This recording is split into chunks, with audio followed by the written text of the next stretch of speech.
Hello everyone, welcome. My name is Phoenix and this is the Consumer's Guide to Filmmaking. Warfare.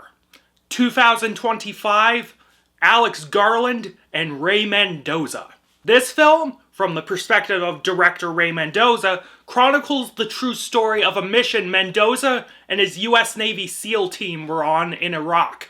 Providing recon support for Marines in the area, the team happens upon suspicious activity nearby. When a firefight breaks out, the team seek to escape the situation, but are struck by an IED.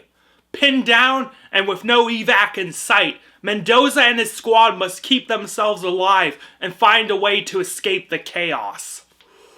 Oh, good God, good God. Good God, this film was a lot to take in.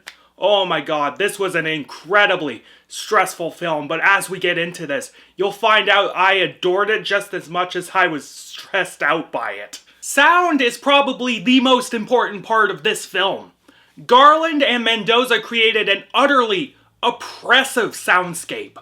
There is no music in the film aside from a pop song at the beginning, which I will touch on when we talk about the writing in a bit, and there's a droning piece at the end.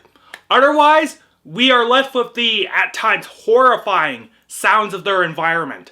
The quiet moments are eerily so, with the opening first act being this gigantic exercise in waiting. The squad just sitting around, just some wind in the background, chatter on comms, small talk, the tension it builds is just ridiculous. Then that grenade comes through the sniper hole, and it's chaos from there. The sounds of these guns are fucking thunderous, and they are high in the mix. There were also classic moments of the sound cutting out or being muffled, being accompanied by piercing feedback after the IED explosion. The moment when Ray is forced to pull his injured squad mates in, Joseph Quinn being one of them, his screams are initially muffled, then like a straight right to the fucking face, his agonizing screams are brought right to the center of the mix. Holy shit, it was intense. God, there are so many moments in this film, such as when Mendoza was having this little zone out moment and all this radio chatter was happening, both channels being so fucking loud that my ears were just starting to hurt. It was so intense and so uncomfortable, which was the perfect way to depict such a horrifying situation. This now leads us into Garland and Mendoza's script. Basing the script on first-hand accounts, specifically Mendoza's account of the day in question, this film is simple and to the point. Bunch of soldiers get caught in the firefight and have to find a way out. But what sets this apart from other movies about soldiers in situations like this is its level of authenticity. Garland was able to translate these harrowing accounts into a really authentic portrayal of military life, especially in combat. Starting with soldiers just, fucking about, that dance scene at the beginning I mentioned. The first act where they're just waiting in this building is full of just organic conversation and casual chatter. Then when shit hits the fan, the script is full of so much jargon, it is the sort of jargon that only a SEAL who has been in the shit would know. In general, this script realistically and uncompromisingly portrays the chaotic, brutal, and horrifying arena of war. I think the only film that I was reminded of when watching this was the documentary Armadillo, which was as real got. That's how true to life this fictional depiction of events was. The cast is fucking phenomenal in this movie. It's just such a strong ensemble cast that has beautiful chemistry with each other. Notably, we have DeFero Wunatai, that's a hell of a fucking name, portraying Ray Mendoza, and he had such a distinct and powerful screen presence. Will Poulter, as well, had a strong sense of leadership and power in his turn as Eric.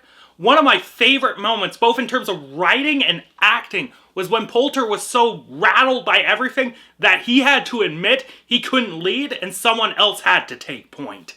Cosmo Jarvis plays the character Elliot, whom the film is dedicated to, and this is another one who had just wonderful presence. He spoke in such a unique manner and managed to convey so many different emotions and personality traits in such a short amount of time.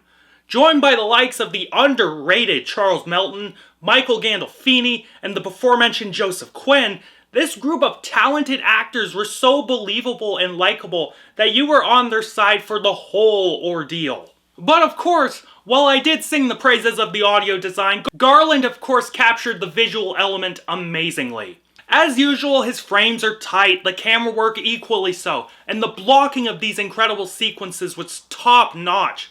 He used his $20 million budget to great effect. The sets he created enveloped you in this Middle East climate perfectly. Obviously, the special effects, in particular the gore, were out of this world. The fucked up legs that we had to see, especially that nasty thigh gash the one dude got, were presented with such bluntness and realism. Like, God, I can only fucking imagine how hard it must have been for Mendoza to relive some of that on set. Holy shit. This team of Mendoza and Garland, with Mendoza's first-hand memories and Garland's immense talent as an artist and a director, created the perfect storm of chaos. 90 some odd minutes of pure, uncomfortable fucking carnage. This film stands as a harrowing memorial to the men that lived this day and survived to tell the tale. This amazing cast and this talented director told this unbelievable true story with the highest of class. In my eyes, this might be one of, if not, the finest achievements of Garland's career. Watch this movie. And you know what it is. 10 out of 10. Catch you later, guys.